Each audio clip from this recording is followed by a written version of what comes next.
Сәлеметсіңдер ме 8-ші сынып оқушылары? Бүгін біз арифметикалық квадрат түбірдің қасиеттері тақырыбына байланысты а деңгейін есептерін шығаратын боламыз. 3-1 өрнектің мәнін табыңдар дейді. Оқушылар, менің каналымның мақсаты сіздерге есепті түсіндіру болғандықтан мен барлық есепті шығармаймын, тек қана тақтарын немесе жұптарын ғана шығарамын. Сондықтан назар аударып, мұқият түсініп алыңыздар.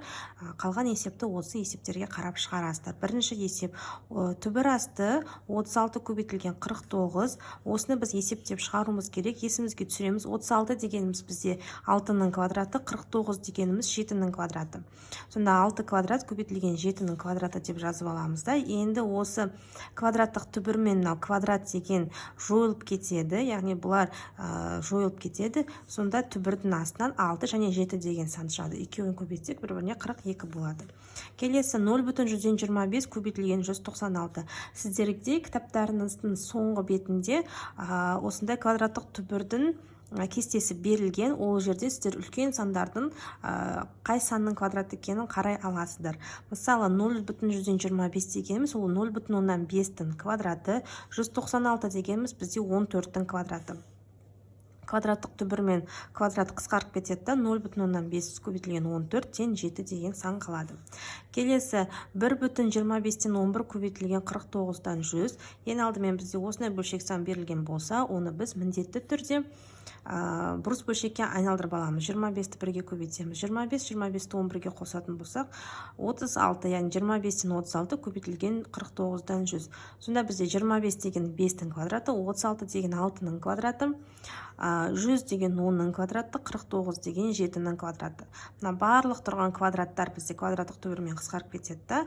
5-тен 6 көбейтілген 7-ден 10 қалады. 10 мен 5-ті қысқартамыз, мына жақта 2 қалады. 6 мен 2-ні көбейтеміз, 12 бөлінген 7. Келесі 7-ші есеп 5,16-дан 1. Бұл бізде 16-ны 5-ке көбейтеміз 80, оған 1-ді қосамыз 81. 16-дан 81. 81 деген 9-ның квадраты, 16 деген 4-тің квадраты. Сонда 4-тен 9 деген сан шығады. 9-шы есеп 1,196 көбейтілген 8,141. 1,196 ол бізде 1,4-тің квадраты, 8,141 ол 2,9-ның квадраты. Сонда квадрат пен квадраттық түбір қысқарып кетеді. 1,4 көбейтілген 2,9 тен 4,106 деген сан шығады. Екінші есеп. Өрнектің мәнін табыңдар дейді. 16 көбейтілген 0,125 көбейтілген 121. Алдыңғы есеп сияқты бұл жақта да әр санның квадратын тауып аламыз. Яғни 16 дегенімізде 4-тің квадраты, 0,125 деген 0,5-тің квадраты, 121 деген кестеден қараймыз. Бастапқы уақытта сіздер онша білмейтін болсаңыздар, сол кестеге көбірек қарап мән беріп жүріңіздер, сосын ол сандарды жаттап аласыздар. 11-ның квадраты. Квадраттар мен квадраттық түбір қысқарып кетеді. 4 көбейтілген 0,5 көбейтілген 11 қалады, тең болады 22-ге. Келесі 3-ші есеп.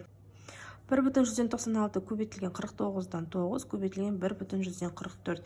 1,196 ол 1,4-тің квадраты, 49 7-нікі, 9 ол 3-тікі, 1,144 ол 1,2-ның квадраты. Енді осылардың барлығын квадраттарын қысқартып жібереміз да. Квадраттық түбірден 1,4 көбейтілген 7-ден 3 көбейтілген 1,2. Оның барлығын бір-біріне көбейтсек 0,172 деген сан шығады. Келесі 3,3-ші есеп теңдер дейді. Бұл жақта жұптарын шығарамын. 32 көбейтілген 72. Егер біз кестеге мән беріп қарайтын болсақ, 32 мен 72 ол ешқандай да сандардың квадраты емес. Сондықтан 32-ні 4 пен 8-дің көбейтіндісі ретінде жазамыз. 72-ні 8 пен 9-ның көбейтіндісі ретінде жазамыз. 4 дегеніміз бұл жақта бізде 2-ның квадраты. 8 көбейтілген 8 ол 8-дің квадраты болады. 9 дегеніміз 3-тің квадраты. Барлығын түбір астынан шығаратын болсақ, 2 көбейтілген 8 көбейтілген 3 тең болады 48 деген сан шығады. Келесі 4-шісі 3,6 көбейтілген 810. 3,6 бізде түбір астынан шықпайды. Бүтін сан болмай. Сондықтан 3,6-ны бөлек жазамыз да 810-ды 81 көбейтілген 10 ретінде жазып аламыз. Сол кезде 36 3,6 мен 10-ды көбейтіп жіберсек, 36 шығады, 81. 36 дегеніміз 6-ның квадраты, 81 дегеніміз 9-ның квадраты. Сонда 6 көбейтілген 9 тең болады 54-ге. Сегізінші есеп 98 көбейтілген 24 көбейтілген 27. 98 ол 2 мен 49-ның көбейтіндісі, 24 дегеніміз 4 пен 6-ның көбейтіндісі, 27 дегеніміз 3 пен 9-ның көбейтіндісі. Бұл жақта тұрған бізде 49, 4 және 9 деген сандар, ол бізде итак бүтін сандардың квадраттары. Ал 2-ге 6-ны көбейтсек 12, 12-ге 3-ті көбейтсек 36, яғни осылай бөлек-бөлек жазып аламыз. 49 көбейтілген 4 көбейтілген 9 көбейтілген 36 деп.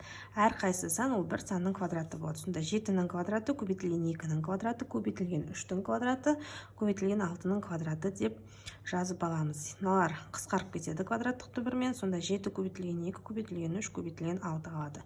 Жауабы 252 болады екен. Келесі 3,4 есеп түбір асты 17-ның квадраты азайтылған 8-дің квадраты және 17 минус 8 салыстырыңдар дейма, салыстырыңдар дейді.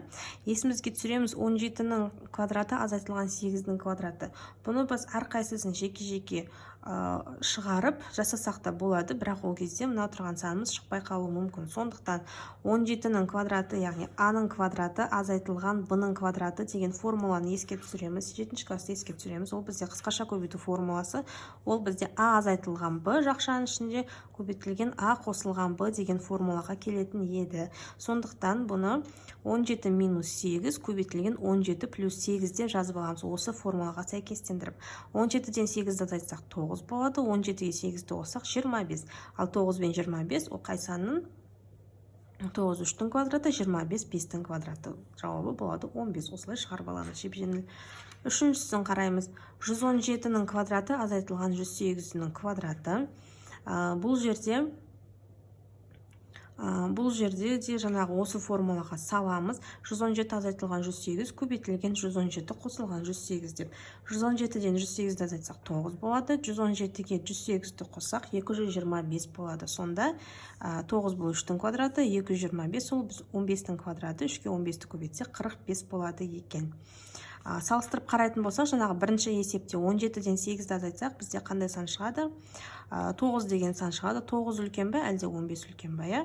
117-ден 108-ді азайтсақ, жаңағы 9 шықты. 9 бізде 45-тен әлде қайда кіші болып тұр.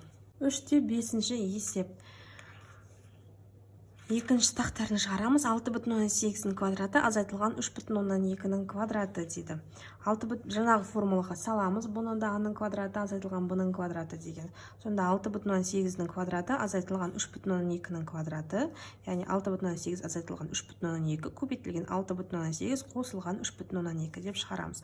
6,8-ден 3,2-ні азайтсақ 3,6. 6,8-ге 3,2-ні қоссақ 10 деген сан шығады. 3,6-ға 10-ды көбейтеміз, ол бізде 36 деген санды береді, ал 36 бізде 6-ның квадраты екен. Келесі төртіншісі. 3,13-ның квадраты азайтылған 3,12-ның квадраты. Бұны да осы формулаға саламыз. Сонда 3,13 азайтылған 3,12 көбейтілген 3,13 қосылған 3,12. Мына жақта бізде 0,10 100-ден 1 деген сан шығады. Мына жақта 6,125 деген сан шығады. Екеуін бір-біріне көбейтсек 0,10-нан 625 болады. Ол бізде 0,125 деген сан шығады екен. Так, келесі 3,6-шы есеп.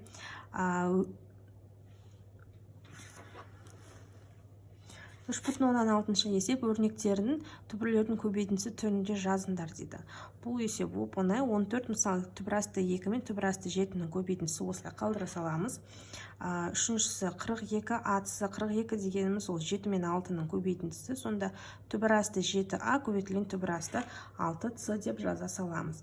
Бесіншісі 46а, 46 дегеніміз бұл 2 мен 23-дің көбейтіндісі. Сонда түбірасты 2 көбейтілген түбірасты 23а деп жаза салсақ болады. Үшінші есеп, осы есепке қарама-қарсы есеп, бұларды түбірлерінің бөлінісі ретінде жазу керек. Түбірасты 7 бөлінген 11, яғни түбірасты 7 бөлінген түбірасты 11. Түбірасты 5 бөлінген с, түбірасты 5 бөлінген түбірасты с. Түбірасты 5 бөлінген 47 с, ол түбірасты 5 бөлінген түбірасты 47 с. Жетіншісі түбірасты 15 бөлінген 57а, ол түбірасты 15 бөлінген 57а деп осылай жаза салсақ болады. Келесі 3-8 есеп берілген көбейтінділердің мәнін табыңдар дейді. Түбір асты 6 көбейтілген түбір асты 24. Қарап тұрсақ, бұл жақта екі санды бізде түбір астынан шықпайды, сондықтан түбір астынан шығатындай етіп келтіруге тырысамыз. Сонда түбір асты 24-ті біз түбір асты 6 көбейтілген 4 ретінде жазсақ болады. Егер барлығы бір бөлек-бөлек түбірде тұратын болса, барлығын бір түбірдің астына кіргізсек болады. Себебі мына жақта дәрежелердің барлығы 2.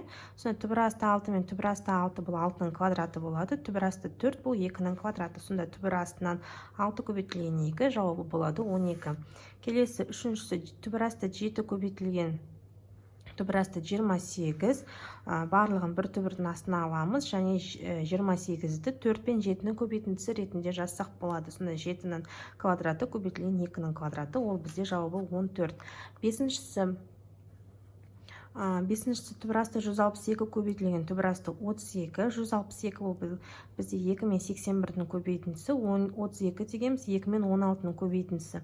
Сонда түбір асты 2 мен 2 түбір асты 2-ның квадраты болады, 81 бұл 9-ның квадраты болады, 16 ол 4-дің квадраты болады. Сонда түбірдің астынан 2 көбейтілген 9 көбейтілген 4 болып шығады екен. Жауабы 72 деген сан шығады.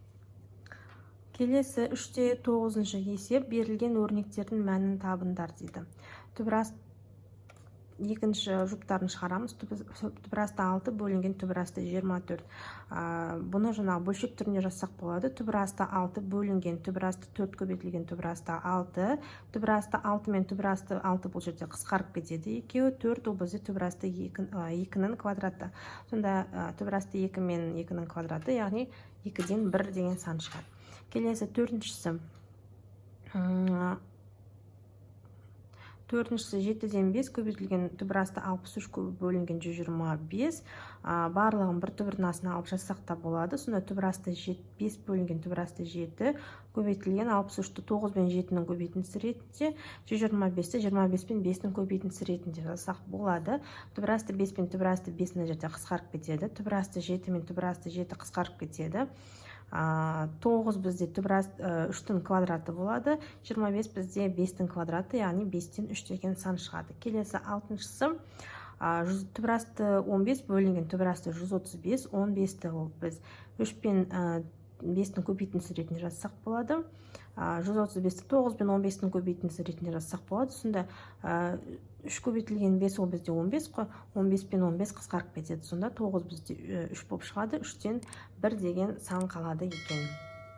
Ал осымен бүгінгі видеом бітті. Келесі сабақта қалған есептердің жауаптары шығатын болады.